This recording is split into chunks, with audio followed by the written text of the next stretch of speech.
Hey, what's up, guys? How y'all doing? Yeah, it's Kato's back at you again. Okay, today we're going to talk about, last week I was talking about that the United States never met a coup it didn't love, okay? And so I thought I would elaborate a little further on just how many coups we've actually been involved in. And first of all, I'd like to talk about the UN, which is the United Nations. And of course, the United Nations is a world body supposedly representing all 183 countries in the world. And yet 5 of those countries get to have the basic say on everything. And if one of them decides to veto what any country decides they want to do, well, then they're just shit out of luck. And basically, the United States controls this thing. They give 25% of the money to it, and so basically their word goes. And so unless you can kiss the United States ass enough to get them to go along with your proposal, well, you're shit out of luck, like I said. Anyway, the UN is a farce. It's completely run. It's in the United States. It's completely run by the United States.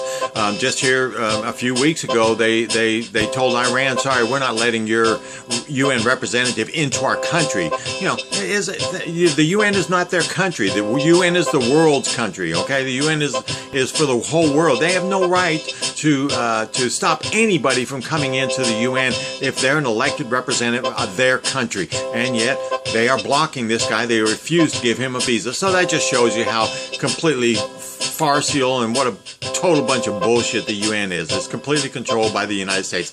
Anyway, to cut the shit and go on with the business, this is called International Law. It's Not for Everyone by Cato Sweatham. We have an international body. All countries have a voice. It's called the United Nations, equality for all the world to rejoice. The unfortunate problem for the masses just isn't easy to see. A very select few countries get most of the choice booty. The UN is dedicated to world peace and security. Human rights are a mandate wanting all folks to be free. With a budget of about $2 billion, it's a great bargain for some. Countries wield more power, get to lord it over everyone. The USA contributes most of its 25% of the stake, and of course they want the final word, so equal access is a fake. 5 of the major countries make up the Security Council elite. They can veto any proposal, send it down to disastrous defeat. So just like the plutocracy that is ravishing nation after nation, these 5 use their financial power, justice, and truth to ration. So like Citizens United, where corporations are now people, the UN gives wealthy countries the right to be completely deceitful.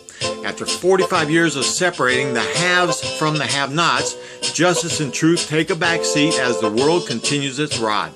The U.S. wants a war with a nation that's not following the plan. We've told them what we want, so out comes the boogeyman. So we spark up the media, we spin lots of lies and mistruths. We say they're killing their civilians, their seniors, and their youth. We say, we can't wait, we must take emergency action, we must take them down, they're a highly extremist faction.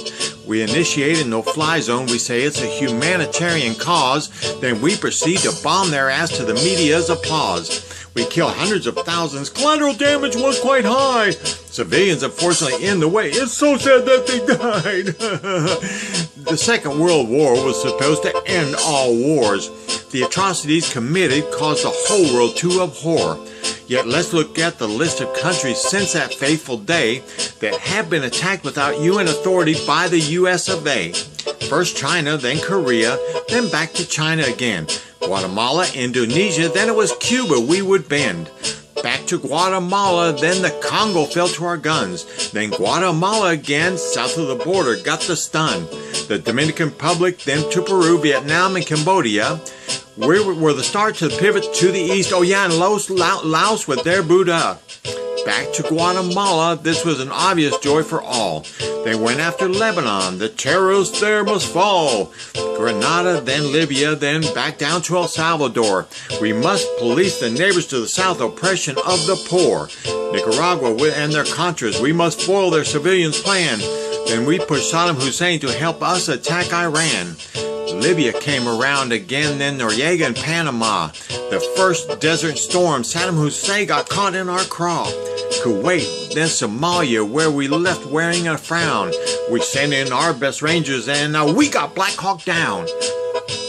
Bosnia, Iran, then a jump over to Sudan. We helped Osama bin Laden push Russia from Afghanistan. Yugoslavia and Serbia, we bombed the crap out of them. Then back to Afghanistan and Iraq became our new gem.